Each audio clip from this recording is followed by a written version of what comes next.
राधे राधे। प्रणाम गुरुजी। जी गुरुजी, हम उन्नाव से हैं, उत्तर प्रदेश से। हमारा नाम दिनेश कुमार अवस्थी है और हम मुंबई में जॉब करते हैं। इस टाइम प्रेजेंट टाइम हमारा कैंसर का इलाज चल रहा है और हमारे शादी को 21 साल हो गए हैं। जैसे आप अपनी कथा में बताते हैं, 4 साल से हम आपकी भागवत सुन रहे हैं और हमारी सास आपको मतलब बहुत ही मानती है। चाहे कोई भी काम हो वो आपकी कथा जरूर सुनेंगी, लेकिन पता नहीं वो क्या कथा में सुनती हैं। उन्होंने छोटी वाली बिटिया की शादी की तो उसको तलाक लेके बिठा लिया। 9 साल हो गए, उनको कहीं लड़का नहीं मिला और आज हमारे शादी का 21वां साल चल रहा है। तो सिर्फ इतनी बात पे उन्होंने बिटिया को बिठा लिया कि बच्चों ने कहा, ये देखो हमारी बिटिया हैं, बच्चों ने कहा कि पापा मम्मी आपका फ़ोन नहीं उठाते हैं, किसी का आता है तो उनका उठाती हैं। आज हम बहुत हमने सोचा कि यहाँ ना आए, क्योंकि पूरा देखेगा और देखे तो अच्छा ही है। हम तो कहते हैं मोदी जी, सबसे पहले मोदी जी देखे, वो ये देखे कि एक कुंवारी लड़की अगर किसी के साथ चली जाए वो अलग चीज़ है, लेकिन अगर एक शादीशुदा औरत जाती है, पहली बात तो मायके में है, लेकिन जवार में चर्चा है कि वह भग गई है। आदमी इसलिए सोचता है क्योंकि ये बिटिया है, ये भैया है और 2 बेटे 1 बेटी है हमारे पास। तो मोदी जी आपकी पत्नी हाँ मायके चली गई। हाँ, और उन्होंने हमारे ऊपर दहेज प्रथा और गुजारा भत्ता का मुकदमा। और आपकी बेटी कितनी उम्र की है? ये बिटिया हमारी 16 साल की है और इन्होंने हाई स्कूल में 86% इनके नंबर आए हैं, जबकि इनकी ना एक कोचिंग लगी तो है। वो अपनी बेटी से या बेटे से बात नहीं करती? नहीं बात करते, कहते हैं हमको पापा के साथ नहीं रहना, तुम लोगों के साथ रहना। वो भी 1.5 साल से मुकदमा चल रहा है। उनको किसी ने सुझाव दिया कि तुमको क्यों नहीं रहना बच्चों के साथ? राधे राधे महाराज जी। राधे राधे महाराज जी, पता नहीं उनको बहुत अच्छी थी पहले, पता नहीं उनको हो क्या गया है। मतलब हम लोगों की ज़िंदगी बहुत ज़्यादा अच्छी थी। पापा मुंबई में जॉब करते थे, हम लोग पढ़ाई करते थे मम्मी के साथ। नाना आए, वो 1.5 साल पहले वहाँ के ले गए थे, बोलते थे कि इनकी मम्मी की तबीयत खराब है, 1 रात के लिए मोनी को भेज दो।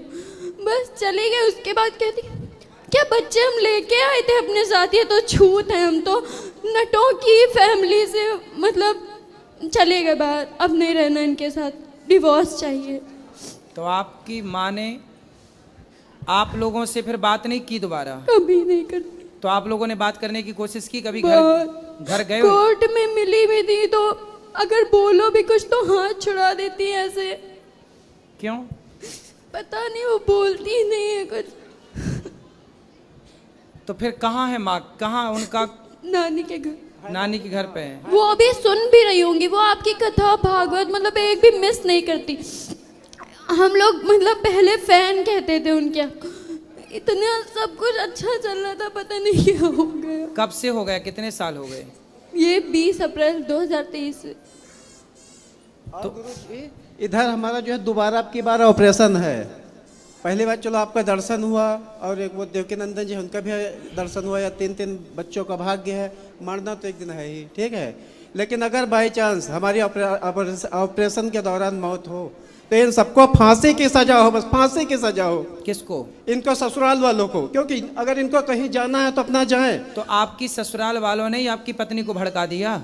साली ने बेटी से बात साली करा? ने सबसे ज्यादा। तो आपकी मौसी, वो मम्मी मतलब हम लोगों से बहुत प्यार करती है, लेकिन मौसी के आगे किसी की नहीं सुनती है। तो आपकी मौसी कुंवारी हैं कि शादी होगी उनकी? शादी हो गई थी, पर वो अपने मतलब बुआ के, अब हम उनकी शादी में 9 साल के थे, 6 साल हो गए उनकी शादी को। तो 40 दिन उनके तिलक के बचे थे, वो गले मिल रही थी पवन मामा से किचन में। वो हमने देख लिया था, तब से वो चिढ़ती बहुत थी हमसे। किससे गले मिल रही थी? वो अपने बुआ के ननद के लड़के के। अच्छा, आपकी मौसी? जी, तभी से वो बहुत चिढ़ती थी। अरे हम 3 भाई बहन हैं, आप ही बताइए कि अच्छा, क्रिकेट टीम है हम लोग। उसी चिढ़ के कारण आपकी मौसी ने आपका घर बिगाड़ दिया। हाँ, मतलब आपकी और माँ को कहीं आपसे भी छीन जाते लिया। थे तो वो मतलब बहुत छोटी थी, अपनी मम्मी के जैसी, हम अपने मम्मी पापा के जैसे हैं, तो कहती थी तो हमारे साथ मत जाए, अगर हमको बहुत शर्म आती है, तुम इतनी लंबी चौड़ी। अब कोई क्या कर सकता है उसमें। तो आपकी माँ को ये बात समझ में नहीं आई कि आपकी जो बहन है, अर्थात आपकी जो मौसी है, आपकी माँ की जो बहन है, वो उन्हें भड़का रही है? बस वही तो चीज। तो और नाना नानी नहीं समझा रहे हैं आपके? नाना नानी तो खुद साथ हैं। किसके? मम्मी और मौसी के। कहती हाँ हमारी बिटिया माँ घर तक ही है। घर तक है? तो आपके पापा में क्या ऐसी कमी थी? क्या लड़ाई करते थे? कुछ नहीं। हम मुंबई पापा लड़ाई नहीं करते? पापा तो मुंबई में जॉब करते थे, मम्मी घर में रहती थी, सब अच्छा चल रहा था, पता नहीं क्या हो गया। आपका भाई कहाँ है? बात कराओ भाई से। बेटा जाओ बात करो, वहीं जाओ पास गुरुजी में। राधे राधे। वहीं जाओ पास में, माँ बहन के पास। बताओ तुम्हारी माँ कहाँ चली गई? नानी के घर में है। तुमसे कभी बात नहीं करती? नहीं, क्यों? पता नहीं। ये छोटा वाला भैया है, ये छोटा बच्चा भी है। इसका बर्थडे था उसी दिन 20 अप्रैल को जब गई थी। तो बेटा आपकी माँ आपके पास से चली गई, जब आप लोग जाते हो कभी नानी के घर तो मिलती नहीं है? गए थे तो भगा दिया था एक बार। आप गए थे तो भगा दिया था। आपसे बात करा छोटू। क्या नाम है आपका? आदित्य। तो आपकी माँ आपसे बात नहीं करती? नहीं। मिलती नहीं है आपकी माँ? नहीं। क्यों नहीं मिलती? कहाँ चली गई आपकी माँ? नानी के है। तो नानी के घर से आप लाने की कोशिश नहीं किए? करते हैं पर वो आती ही नहीं, कहती कि हम अब हम नहीं रहेंगे। तो वो किसके साथ रहना चाहती हैं? पता नहीं। इन लोगों से कहते हैं। देखो किस तरह की जालिम दुनिया है। और गुरुजी देखो, सारा रिश्ता बस फेसबुक व्हाट्सएप से खराब हुआ इनसे है। देखो, इनसे ये छोटा बच्चा, ये बड़ा बच्चा, ये बेटी, ये पति, एक पूरा हंसता खेलता घर उजाड़ के इन बच्चों की माँ चली गई कहाँ? अपने माँ बाप के घर। और धिक्कार है इनके माता पिता को जो अपनी बेटी को रखे हैं और उस माँ के ये बच्चे 3 यहाँ तड़प रहे हैं। अरे कहते हैं ना, तोड़ना बहुत बड़ा पाप है और जोड़ना बहुत बड़ा पुण्य है। इनकी सास मतलब इन बच्चों की नानी का धर्म क्या था कि वो अपनी बेटी को समझाती कि बेटा जाओ, तुम अपना परिवार देखो, अपने पति और अपने बच्चों के साथ रहो। ये कैसी माँ निकली कि अपनी बेटी को अपने बच्चों से अलग कर रही है? कैसी नानी और कैसी माँ है ये?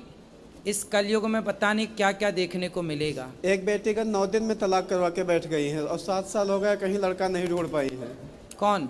हमारी सास ही जो साली है। तो आपकी सास ना नरकगामी बनेगी, क्योंकि बताओ एक आपकी भी कोई गलती नहीं थी। और मौसी सास के लड़के हैं वो जज के पास चलो पेशकार पति हैं। की यदि गलती होती, हाँ, यही सब कह रहे हैं। यदि पति की गलती होती तो ये बच्चों को थोड़ी छोड़ा जाता है। क्यों? बेटी जवान है, बच्चे छोटे हैं। छोटा बच्चा कितने साल का है? ये 9 साल का है। ये 9 साल का। परसा और 8 बताओ साल का था। कैसी माँ है कि अपनी बेटी और अपने बेटों से बात भी नहीं करती। अच्छा आप छोटे बच्चे से बात कराओ। आपके पिताजी अच्छे हैं? हाँ। और आपकी माँ? हाँ अच्छी। तो वो तो आपसे बात नहीं करती। आपके पिताजी आपको डांटते तो नहीं है? नहीं। और माँ? कभी कभी डांटते हैं। कभी कभी डांटते। तो आप पढ़ोगे नहीं तो डांटेंगे, ठीक है। लेकिन चलो बड़े बच्चे से बात कराओ। आपकी माँ का और आपके पिताजी का झगड़ा होता था? नहीं। हैं? नहीं होता था? नहीं होता आपने था। कभी लड़ाई झगड़ा करते देखा? नहीं। कौन ज़्यादा लड़ता था, माँ लड़ती थी कि पिताजी? कोई नहीं लड़ता था। कोई नहीं लड़ता था।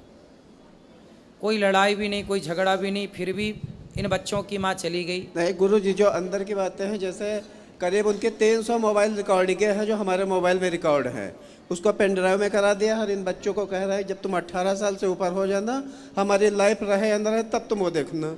क्या ये बताओ, जैसे इतने लोग हैं, क्या कोई फेसबुक से व्हाट्सएप से बात कर रहा है तो क्या हम मना भी नहीं कर सकते हैं? या हमारी मान लो 100% गलती है, इन बच्चों को, बिटिया को हम सिखा देंगे, भैया को सिखा देंगे, तो इतना छोटा है।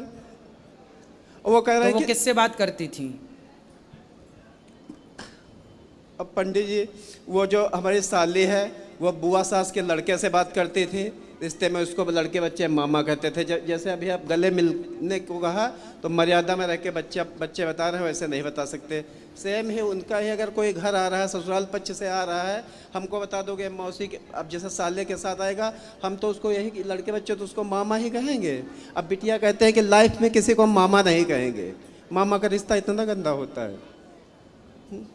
और गुरुजी, आज तो हम इसलिए आए थे कि हमारा छोटा बच्चा या बड़ा बच्चा, हमारा एक तो कैंसर का इलाज ही हो रहा है, एक लोगों को आप अपने यहाँ गुरुकुल में जरूर रख लेना।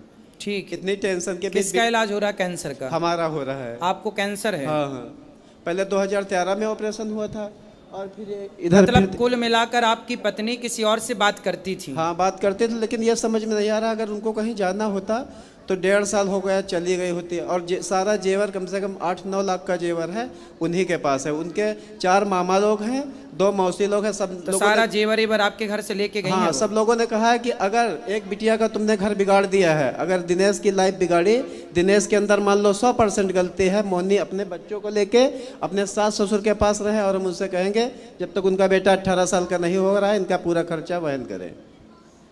चलो भगवान उससे सद्बुद्धि दे और वो अपने बच्चों के पास आए। ये तो बहुत गलत है। सुना था कि पूत कपूत हो सकता है आरती पर में माता कहते कभी कुमाता नहीं हो सकती। पर कलयुग में देखो माता भी कुमाता दिख रही है, जो अपने बच्चों को छोड़कर, चलो पति को छोड़ दिया, हो सकता है इनकी कोई गलती उसे लगी हो, चलो ठीक है, पति को छोड़ दिया ठीक है, पर बच्चों की क्या गलती थी? छोटा वाला तो 9 साल का है, उसकी क्या गलती थी? और वो जाता है तो भगा देती है। कलयुग में देखो पता नहीं और क्या क्या देखना भी बाकी है। चलो भगवान उससे सद्बुद्धि दें और आपका घर बस जाए, हम तो यही प्रार्थना करेंगे। आप बच्ची से बात करा, बेटी से। क्या नाम है आपका? आराध्या अवस्थी। तो आराध्या, आपकी माँ किसी से बात करती थी, आपको पता था? जी। किससे बात करती थी? हिमांशु हिमांशु। कौन है ये हिमांशु? गुप्ता। हिमांशु गुप्ता कहाँ के हैं? पूर्वा का। पूर्वा का जी, वो 2023 में किसी और को लेके भाग गए थे। अच्छा, तो फिर और वो आपकी... न्यूज़ पेपर में भी निकली थी, तो मतलब तभी से मम्मी ये टोना टोटका ज्यादा कराने लगी थी, बहुत गुस्सा आती थी। तो तभी आपकी माँ उस आदमी से मिली कैसे, कहाँ मिली, किस तरह से भेंट हुई? मामा के दोस्त थे। अच्छा, वो मामा के दोस्त, मतलब वो भी नानी पक्ष से ही थे सब कुछ। जी। तो वो फिर माँ से मिलने लग गए, तो वो घर भी आते थे कभी? हाँ, हमेशा आते थे, घर आते और थे। बहुत अच्छे से बोलते थे सब, मतलब जो खाने पीने का सामान सब लेके आते थे। कभी लगा ही नहीं ऐसा कुछ हो सकता है। लेकिन जब ज़्यादा वो मतलब फ़ोन पे बहुत अजीब तरीके से बात करने लगी, हम लोगों पे ज़्यादा ध्यान नहीं देती थी, खाना खाने के बुलाओ तो आती नहीं थी, तभी से सब ज़्यादा लगने लगा। तो फिर जब वो घर आते थे तो आपकी माँ से मिलते थे, आप लोग उस समय घर में होते थे? कभी कभी होते थे, वरना नहीं होते थे। नहीं होते। जब होते थे तो आप देखते थे उन... और तो और वो तो बात अलग है, लेकिन हमारे जब पापा मुंबई में जॉब कर रहे थे तब भी मुंबई का एक इंसान हमारे घर आया था। हम लोग दूसरे कमरे में थे, मम्मी कुंडी बंद करके चली गई थी दूसरे कमरे में। अच्छा, देखो। और पंडित जी एक बार लास्ट बार देखो, सबसे बड़ी बात जानते हैं क्या है? जब आदमी चरित्रहीन हो जाता है, देखो पुरुष चरित्रहीन होता है तो कैसा होता है आप सब जानते हैं, और जब स्त्री चरित्रहीन होती है तो ऐसे होती है कि अपने बच्चों की भी वो दुश्मन हो जाती है ना? स्त्री जब अच्छी होती है तो उसे माँ कहते हैं, उसे माँ कहते हैं, वो बहुत अच्छी होती है। और जब वो भटकती है तो वो स्त्री ऐसी हो जाती है जैसी ये है। देखो इतने बड़े बड़े बच्चे हैं, लेकिन वो स्त्री किसी और के साथ रहती है, किसी और से बात करती है, किसी और से कुंडी लगा के मिलती है, और ये सब बच्चे देख रहे हैं। तो क्या प्रभाव जाएगा बच्चों में? क्या सीखेंगे बच्चे? कितना गलत प्रभाव जाता है। इसलिए कहते हैं अपनी वासनाओं को, अपनी इच्छाओं को कंट्रोल करो और अपने पति और अपनी पत्नी में खुश रहो। कहते हैं ना, दिल लगा गधी से तो परी किस काम की, दिल लगा गधे से। तो बस बात वही है। बहुत सारी स्त्रियों के केस ऐसे हैं कि जब स्त्रियां इस तरह से रास्ता भटकती हैं तो वो अपने बच्चों की, अपने पति की दुश्मन हो जाती हैं। बहुत सारी स्त्रियां तो ऐसे केस में अपने बच्चे, अपने पति को मरवा तक देती हैं अपने होने वाले यार के चक्कर में, क्योंकि प्यार अंधा होता है। और ये प्यार नहीं है, इन बच्चों की माँ जो कर रही है वो प्यार नहीं है, वो केवल वासना है। उसके शरीर की अभी जो इच्छाएं हैं वो ना जाने कितने पुरुषों से पूरी होंगी। यही है सब खेल, पूरा खेल इस वासना का है। और जिसने अपने अंदर की वासना को जीत लिया वही संत है, और जो नहीं जीत सका उसी का अंत है। और गुरुजी, एक हम पूजा पाठ हम बहुत करते हैं, इलाज भी चल रहा है, और लेकिन एक हमारा ये थोड़ा है, हम एक झूठ बोलते हैं हर जगह। आप जैसे हाँ, जैसे कोई मतलब पहली बात बिटिया हमारी है 1 साल में बहुत दुबली हो गई, बहुत लोग ये नहीं भाप पाते हैं कि हम लोग बाप बिटियाँ हैं। तो जैसा पूछेंगे इनकी मम्मी कहाँ है, तो हम लोग बता देते हैं इनकी मम्मी 20 अप्रैल को एक्सपायर हो गई हैं। इसमें अब आप हमको अच्छा कहें या गलत कहें, ठीक है, अगर हम किसी से चरित्रहीन हो जाना सर जी, एक्सपायर ही है। अगर और किसी क्या? से बताते हैं बिटिया की मम्मी खत्म हो गई हैं, तो सबका मतलब एक अलग भाव होता है। और जिसी से कोर्ट कचहरी बता दो तो उसको यही लगता है कि मम्मी अगर ऐसी है तो बिटिया भी वैसी होंगी, जबकि एक भी कोचिंग नहीं लगाई है। 86% इनके नंबर आए हैं हाई स्कूल में। खूब बेटा पढ़ना, आप लोग पढ़ लिख के योग्य बनना। और इनसे करें इस बीच में अगर हम खत्म हो जाएं, मुंह पे हमारे कफन पड़ा हो, तो आए तो उनको दरवाजे से भगा देना तुरंत। कौन? अगर इनकी मम्मी या कोई भी आ जाए बाद में। आप चाहते हैं कि वो ना आए? अब आपकी पत्नी आना चाहे तो आप स्वीकार करोगे? हम अगर नहीं स्वीकार करेंगे तो हमको मोदी जी स्वीकार करवाएंगे, क्योंकि अगर कोई औरत कहीं जाती है तो उसके लिए कोई कानून नहीं है ना। सही है, ये कोई कानून नहीं है। हमको यही लगता है सारे कानून स्त्रियों के पक्ष में बने हैं। डूब रहे हैं। अपन अनिरुद्धाचार्य जी की भागवत सब लोग सुनते हो। पुरुषों के पक्ष में कोई कानून नहीं है, ये बात सत्य। देखिए स्त्रियां कानून का किस तरह और दुरुपयोग ऐसा करती आदमी हैं। हो या पुरुष हो जो और तो और चरित्रहीन हो। चरित्रहीन हो किन पे दहेज का केस और लगा रही है। हाँ, और दहेज का 21वां साल शादी का चल रहा है। और गुजारा भत्ता का जिसमें लिखा है कि हमारे हस्बैंड को 25,000 रुपये मिलते हैं, 10,000 रुपये हमको गुजारा भत्ता चाहिए, जिसमें वो तीनों बच्चे रखेंगे नहीं। अब एक 20 अप्रैल को गए थे और 1 अप्रैल को इनसे कहा था कि बिटिया तुम्हारी मम्मी कहीं भागी नहीं, चलो तुम देख के आओ चल के कोर्ट में। तो जो आमना सामना कराया जाता उसमें कहने लगी इस आदमी के साथ हम नहीं रहेंगे, इन बच्चों के साथ रहेंगे। हमारा प्रॉपर उन्नाव में स्टेशन के पास घर है। कह रहे ना घर में रहेंगे ना ससुराल में रहेंगे, दूसरी जगह रहेंगे। बिटिया कहते हैं पापा मम्मी पे हमको भरोसा नहीं, हम आपको क्या दूसरी जगह रहेंगे। संभावना है कि आपकी पत्नी वापस आएगी आपके पास? आपको क्या लगता है? पंडित जी हम आपसे एक बात सच ये बोलेंगे, बिल्कुल सच बोलेंगे। जैसे आप यहाँ आश्रम का सब दिखाते हो, सब कुछ दिखाते हैं, ठीक है। उस औरत का 19 साल के लाइफ में सब लोग सुन रहे होंगे, हमारे रिश्तेदार भी सुन रहे होंगे। आजकल की बहुएं पैर नहीं दाबते हैं, लेकिन उनका मोनी का सिस्टम था, पैर रोज दाबती थी अम्मा का। तो ऐसा क्या हो गया, ऐसा क्या हो गया कि तुमने इतना बड़ा डिसीजन लिया? अगर तुमको कहीं जाना था चली जाती, तुम्हारी इतनी कुछ भी बेइज्जती नहीं होती, चली जाती, काम खत्म हो जाता। ऐसे बताओ वही सीता जी वाला हाल होगा। हम तुमको कैसे रखेंगे? क्या आदमी हमको कहेगा? यही कहेगा कि ना आदमी को शर्म है और ना औरत को शर्म है। बिटिया कहते हैं कि पापा अगर मम्मी नहीं आएंगी, कल हमारी शादी होगी तो आदमी हमको क्या कहेगा? कहाँ हमारी शादी होगी?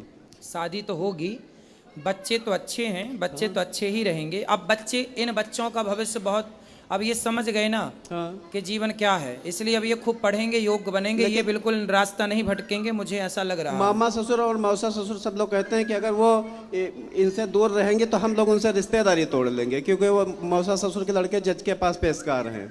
यदि आपकी पत्नी आपके पास आती है तो आप स्वीकार करोगे कि नहीं? हाँ नाम उत्तर दो। हाँ बिल्कुल स्वीकार करेंगे। स्वीकार करने को आप तैयार हैं? हाँ। ये बच्चे स्वीकार करने को, आप अपनी माँ को माँ कहने को तैयार हैं, स्वीकार करने को तैयार हैं? बात कराओ।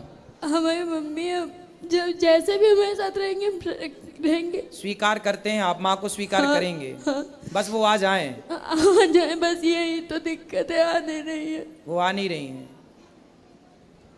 पता नहीं कब उनकी अक्ल आएगी। पंडित जी आप एक बार कहना कि आप इतनी जैसे भागवत सुनते हो तो कह दो हमारा ये भागवत नहीं सुनते हो, हमारा आप अपमान कर रहे हो। कह दो अगर नहीं वो आ सकते तो अपने बच्चों के साथ रहें। सही है, बच्चों के साथ रह ही सकते हैं। हमारे देखो इतना बड़ा बहुत लेट हो रहा है, हमको कोई चीज़ याद नहीं रहती। अभी हम मोबाइल भूल गए थे तो एक लोगों ने दिया था कि देखो तुम्हारा मोबाइल रह गया है। अब की बार कुछ भगवान की कृपा है, 5वीं बार हम वृंदावन आए हैं। तो आपको कैंसर का इलाज आप कर रहे हैं? हाँ मुंबई में जहाँ हम जॉब करते थे। तो क्या बोले डॉक्टर, कब तक ठीक होगा ये कैंसर? वो 17 नवंबर को बताया था ऑपरेशन के लिए। तो फिर तो अब ऑपरेशन में है क्या बच्चों को हम घर में अकेला छोड़ के जाए? आप ना ऑपरेशन तो करा रहे हैं कैंसर का, डॉक्टर क्या बोल रहे हैं, ठीक होने की संभावना है? वो कहता है कुछ कह नहीं सकते, क्योंकि कह नहीं सकते। देखो आप तो जो करा रहे हो कराओ। एक छोटा सा काम और करो। हल्दी खाते हो? हाँ हल्दी खाते हैं। कितनी? सब्जी में ही खाते हैं। सब्जी नहीं, अलग से 2 चम्मच, 2 चम्मच हल्दी फाँकना है। फाँकना मीन्स हल्दी पाउडर लेना है, खा के पानी पीना है। और हो सके तो गौमूत्र अधिक से अधिक पीजिए। आप क्या पीजिए? गौमूत्र पीजिए। और आप हल्दी 2 चम्मच खाइए, अधिक से अधिक हल्दी खाइए कच्ची, ठीक है? और खा के और आप पानी पीजिए। आप थोड़ा भूंज के भी खा सकते हैं, हल्के से तवे में गरम करके गुनगुनी करके और भूंज के भी खा सकते हैं। हल्दी ही कैंसर से लड़ती है, एंटीबायोटिक है ना हल्दी। हाँ। जो दवाई चल रही है वो तो ठीक है, चलेंगी डॉक्टर की, डॉक्टर गारंटी तो लेते नहीं इस बीमारी की, तो वो करेंगे जो करेंगे, लेकिन आप अपनी तरफ से लेकिन करो। बहुत अजीब अजीब फीलिंग लगती है, क्योंकि जो गिल्टी है यहाँ भी हो गई, यहाँ भी है, ये सारी नसें टाइट, हम सही नहीं होंगे, नहीं सही होंगे, बिल्कुल हो नहीं। जाएंगे, अरे नहीं भगवान सब होंगे। चाहेंगे तो सब सही हो जाएगा। सुनो, हल्दी तो खा सकते हो ना, हाँ। तो हल्दी 2 चम्मच खा लिया करो, सवेरे खा के पानी पी लो, शाम को खा के पानी पी लो। और गौमूत्र तो बाजार में मिलता है, हाँ। गौमूत्र लेके बढ़िया गौमूत्र 4-4 ढक्कन सवेरे शाम पी लिया करो। और गुरुजी एक बेटे को हमारे जरूर यहाँ रखिए गुरुकुल में। हाँ वो तो रख लेंगे, पर आप पहले स्वस्थ हो जाइए। हम तो ये चाहेंगे कि आप कैंसर से मुक्त हो जाएं। भगवान आपको, पत्नी चली गई ये दुख तो है ही है, दूसरा दुख ये है कि कैंसर है। देखिए आदमी कहते हैं धीरज धर्म मित्र अरुणारी। अच्छा, आपकी पत्नी को पता है कि आपको कैंसर है? हाँ। तो पत्नी के जाने के पहले ही से कैंसर था कि बाद में हाँ, हुआ? पहले से ही है, पहले ही से था। हाँ। चौपाई है एक, धीरज धर्म मित्र अरुणारी आपतकाल परखिए चारी। धीरज मतलब धैर्य, धर्म मतलब धर्म, मित्र मतलब दोस्त मित्र, नारी मतलब पत्नी। इन चारों की परीक्षा विपत्ति के समय में होती है। जब हम अच्छे होते हैं, पैसा होता है, सब अच्छा, तब सब लोग साथ देते हैं। लेकिन जब समय बिगड़ता है, उस समय जो साथ दे, उनमें एक पत्नी भी होती है। यदि उस समय वो पत्नी साथ दे तो वो पत्नी ही पतिव्रता मानी जाती है। अब पति को देखो कैंसर है, पहला, बच्चे छोटे हैं, तीसरा वो खुद छोड़ के चली गई किसी और के चक्कर में। ये बड़ी विडंबना है। बेचारा पति करे तो करे क्या। और कानून सारे स्त्रियों के पक्ष में है, थोड़ा बहुत तो पुरुषों के पक्ष में हो, वरना याद रखना, एक सर्वे बोल रहा हूँ मैं, एक सर्वे बता दूं, अभी ये अखबार में और न्यूज में खूब चल रहा सर्वे। आने वाले समय में स्त्रियां ही स्त्रियां होंगी, पुरुष नहीं होगा। पता है आपको? स्त्रियां ही स्त्रियां होंगी, पुरुष नहीं होगा। स्त्रियों के अत्याचार से पुरुष का सफाया हो चुका होगा, पुरुषों का। जो आप सब लोग बेटे के लिए रोती हो ना, ये इसकी माँ भी तो, इनकी माँ भी तो रोई होगी इनके लिए, लेकिन इन्हें भी परेशान करने वाला कौन है? इनकी स्त्री। और एक सर्वे बोल रहा हूँ कि इस आने वाले समय में लड़कियां ही पैदा होंगी सबसे ज़्यादा। लड़के पैदा होने आने वाले सैकड़ों सालों के बाद का इस सर्वे बोल रहा हूँ, काफ़ी लंबा टाइम लगेगा, लेकिन पुरुष कम पैदा होंगे, स्त्रियां ज़्यादा पैदा होंगी। इसके कुछ और कारण हैं, शारीरिक कारण हैं। शारीरिक संरचना ऐसी बन रही है अब पुरुषों के अंदर, जिस तत्व से स्त्रियां बनती हैं वो तो है, पर जिससे पुरुष का निर्माण होता है, धीरे धीरे पूरे विश्व का एक सर्वे आया है कि वो चीज़ घटती चली जा रही है। जो पुरुषों के अंदर वो क्षमता है, वो अलग विषय है, विस्तार से मैं आपको अभी नहीं बता सकता, लेकिन बस ऐसे। सर जी लास्ट बार एक बात और कहेंगे जी, कि आपके यूट्यूब पर इतने लोग जुड़े हैं, बहुत लोग देखते हैं, हमको लगता है आप चिंता ना करिए, आपका ये दर्द पूरा देश देखेगा और मोदी जी भी देखेंगे, योगी जी भी देख रहे होंगे। हमको मोदी जी योगी जी से एक बात यह पूछनी है कि एक कुंवारी लड़की चली जाए किसी के साथ अलग चीज है, लेकिन एक शादीशुदा औरत 3-3 बच्चों को अगर छोड़ के जाएगी तो ये बच्चे आतंकवादी नहीं बन जाएंगे? कल को तुम कहते हो आतंकवाद सफा कर देंगे, कभी भी नहीं सफा कर दोगे। और मोदी जी योगी जी, अगर आपकी एक औलाद होती, बेटी होती, तो आपको औलाद का दर्द पता होता, आप कभी भी नहीं पता कर पाओगे। नहीं, इसमें देखिए योगी मोदी जी की गलती नहीं है, ये तो कानून पहले ही से बना है, उनमें उनकी क्या गलती है? कानून उन्होंने तो बनाया नहीं, संविधान तो उन्होंने लिखा नहीं है ना, इसलिए वो तो जो संविधान है उसके अकॉर्डिंग वो खुद चल रहे हैं, फॉलो कर रहे हैं उससे, इसलिए उनकी गलती नहीं है। हम किसी की गलती क्यों कहें? गलती देखो, बस आप अपनी जगह सही है, ये बात उनको बस यह है कि हम महिला, हमारी हर जगह सुनाई होगी, तो बिटिया कहती कि पापा हम क्या महिला नहीं, हमारी क्या नहीं सुनाई होगी। सही है, आपका ही पक्ष सही है। और देखिए कानून ना 26 जनवरी 1950 में लागू हो गया था हमारे देश में। गुरु जी अब हम न बात करिए, वहाँ पूरा शरीर कांप रहा है। चलो आप बैठो, भगवान आपको सुखी और स्वस्थ रखें और आपका सारा